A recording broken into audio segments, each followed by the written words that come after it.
welcome to the NCSY Pulse podcast powered by NCSY Alumni. My name is John Ackerman, and I am sitting here today with Shaina Roth. Welcome, Shaina. Thank you. It's so fun to have you on the show. Shaina is one of our Judah Fellows this year, who we are very excited to have with us.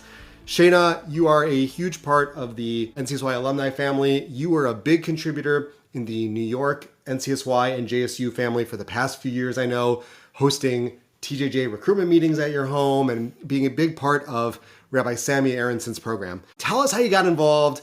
Tell us what got you hooked. Give us some of your backstory. Okay, so the first year I started with the club in my school, and my brother was on the board of the club, so he kept telling me how great it was and how there was this organization that was partnered with it and how they bring all the food and there's a rabbi that comes and they do stuff like making challah and a lot of things like that. So I was like, all right, I'm going to go and I'm going to join this club, but I never really realized how much I would get involved. But after the first meeting, I was like very hooked and I just wanted to know like what was the next meeting going to be about. And I was recruiting my friends already in like my sophomore year because my freshman year was COVID, so they didn't have clubs. But after that, I was talking to Rabbi Sammy and he started talking about this Israel trip. And at first I was like, I don't know, like I don't think my parents will let me go to Israel, but then I talked to them about it and they said yes.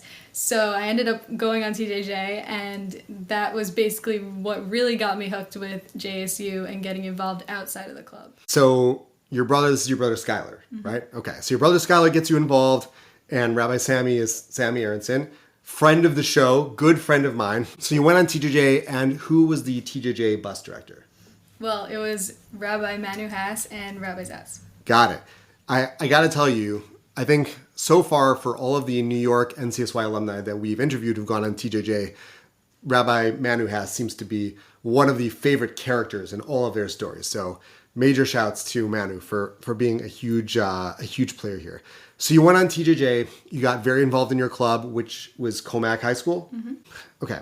So Shaina, you wrapped up your JSU career. You were on the NCSY National Board last year, where I think that's how we met, right? Was through National Board. You're obviously a very accomplished leader in New York NCSY. And I remember that once we got to know each other and we started talking about the Judah Fellowship and we started talking about what you were going to be doing after NCSY, and you started telling me about some of the really incredible things you were doing. In fact, for those who can see on video, there's a red baseball hat that says Run for Their Lives on our table here. And for those of you who are listening on the pod, so trust us, there's a red baseball cap that says Run for Their Lives. Tell us about Run for Their Lives. So it's an organization that they have groups all over the world. But me and my dad went in the beginning of October, right after October 7th, we went to a walk in Plainview. But we were like, this would be too far to drive to every week, and we want to keep this going. So we decided to start one in Comac, and we've been doing it since the beginning of November in Comac every week, every Sunday morning. And basically, it's just to bring awareness to the fact that there's still hostages. And we started it because my brother is very good friends with Omer Nutra, who's a hostage from Long Island. They are good friends from USY, and when my brother was in Israel not that long ago for a few months after he graduated, he spent a lot of time with Omer, and he talks a lot about his memories when he saw him for the last time when he was in Israel and how he's still helping to advocate to bring Omer home. And so me and my family felt like we needed to do something to help, so we started the walk, and we've done a lot of other trips all over New York, and we went to Washington, D.C. to be a part of the group that was advocating. That's really incredible, and the fact that this really hits close to home. It's not someone you just heard about in the news, not somebody you read about on social media, but really somebody who's connected to your family. Must really give this a personal connection. I understand you also were sort of the organizer of a rally in the state's capital. Why don't you tell us a little bit about that? So at one of our walks, we've been having congressmen and senators coming to show their support. So one of the weeks, Senator Steve Rhodes came and he walked with us, and he was talking to me and my dad after, and he said, why don't you bring your whole group and as many people as you can get to the Capitol and you can advocate there. So we never really considered that as an option until he said that. So he kind of got the ball rolling with that, and then we just decided to take it to the Capitol, and we put it all over social media. And we partnered with JSU to get a bunch of teens on the trip, and it was an incredible experience. I spoke in front of a whole press conference of people who worked in the Capitol, the senators, the congressmen, anyone who was walking by who wanted to join in. And it was something that it really got the word out there in a way that we never imagined. And it was on YouTube, it was on social media, it was in articles, and we really just spoke in front of everyone to get the word out. And afterward, the senators were telling us that it really got the conversation started in the Capitol where it wasn't there before. That is amazing. I mean, for that to happen with adults organizing it would be one thing. For you to sort of be the mastermind behind putting something like that together is really, you know, we talk about leaders and NCSY, and I think sometimes we're a little too free with the term leader. You're a leader and you're a leader and they're a leader, but you are clearly a leader who has demonstrated strong leadership ability. How many people would you say were at that rally? Do you have any idea? I'd say like 200, 250 that came from all over New York and places all over. But it was mostly people that we just connected with, and then they talked to someone and they talked to someone, and it was just like word of mouth, and it got this whole crowd together. We had a bunch of buses that went to Albany from Plainview and all over the island, and there were people from the city and all over that just everyone heard about it and they wanted to do their part and come together, advocate. That's outstanding and frankly unheard of to see something like that from a senior in high school to organize buses and organize speakers and to work with a state senator for a cause that's critical. As you said, the senator had told you that it did not have the exposure that it needed. It wasn't being talked about. And that's a conversation that needed to be started, and you started it. And kudos to you, kudos to your family for being at the forefront and for not just sitting back. So many people are paralyzed by indecision, paralyzed by fear.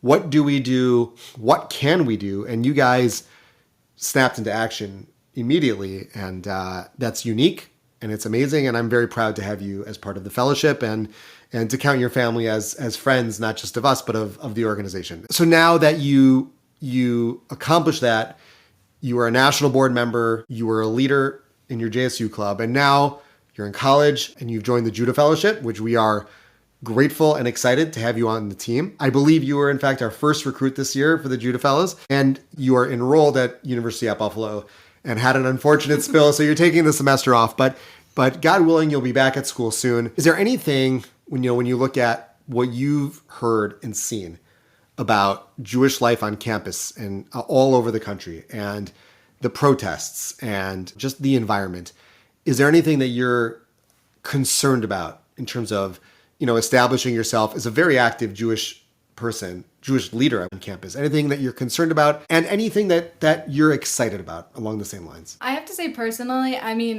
using Buffalo as an example, I've seen the protests and videos online from Buffalo, but I have to say the police seem to shut it down quickly, and I feel like it wouldn't be something I would be so worried about there specifically. For example, at Binghamton, I've seen that there's been some protests that have gone on longer, and I have a few friends at Columbia and in schools in the city, and their Hillels are getting targeted, and their Chabads are getting targeted, and it's just something crazy to see because that's the place where Jewish students should feel safe. But one thing I'm excited about for whichever school I go back to would be to get very involved with the Chabad or the Hillel, because I feel like that's something important that I feel like I have to make a connection with, because that's a big part of my life is my Jewish connections. Now, you told us, you've showed us that you're very involved Jewish-wise, and you have obviously a strong intention to get connected to the campus Jewish organizations, and you're already part of the Judah Fellowship. A lot of teens go through the JSU and NCSY system through high school, and they feel when it's over, and they've moved on. They go on to be involved in other organizations, but you've decided to stay connected to the NCSY world. What was it that motivated you to stick with us, to take yet another step forward with NCSY? Well, definitely my trip to Israel really impacted my connection to JSU and just my Jewish life in itself. But then becoming president of New York and of my club and my school, I met a lot of people and a lot of advisors and rabbis who have kind of guided me through the whole years of high school. And I've still kept these connections after high school, so I just feel like it's something important to stay connected with, and it helps me grow my Jewish life, and I can still learn with people, and I can still help my club run while I'm at home now. So that's something that's fun. One of the things that we talk about when we do these interviews, because there's lots of serious components, you talk about all the serious things you've done, but we also like to have a little bit of fun.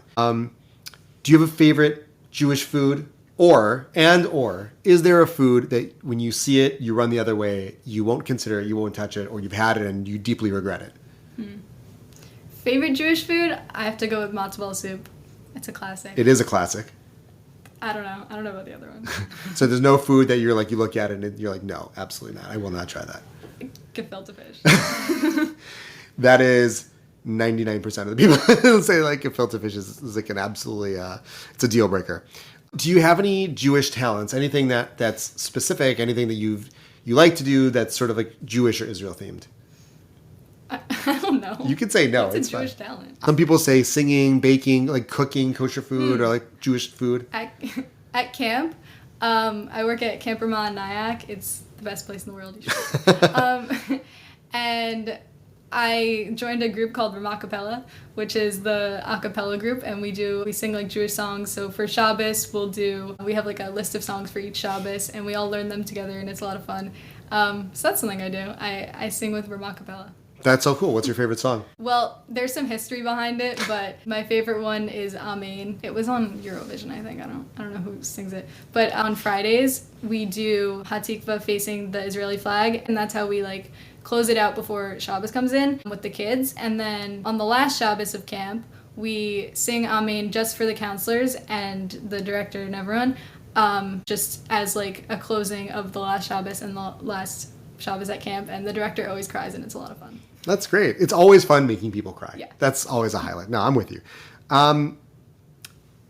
We see lots of people come through the NCSY system and the JSU system, and there's always a question of, did this person maximize their time? Did they really take advantage? And you really strike me as somebody who took the bull by the horn, so to speak, and took advantage. And you obviously shot your way up through the system, becoming not just the leader of your club, but the president of New York NCSY and joining national board and starting all of these events, working with multiple Jewish organizations. What would you tell somebody who's just getting started? Someone who's just maybe going to their first club with Sammy Aronson at Comac High School, and they don't know what they're in for. They know there's free pizza. That's their starting point. What would be a message that you would want to tell them? Especially at the beginning, definitely, even if you don't have friends who are going to the club, take a few friends and just bring them to the club with you so that you can experience it and you can have your friends experience it. And you never know, even if it's not you, if it's one of your friends, someone could like see that spark and decide that they want to get involved more. And then I started going to every club meeting, and so even if it's not something that you're the most interested in, you should still go just for the Jewish connection and making friends who have the same interests as you, and kind of just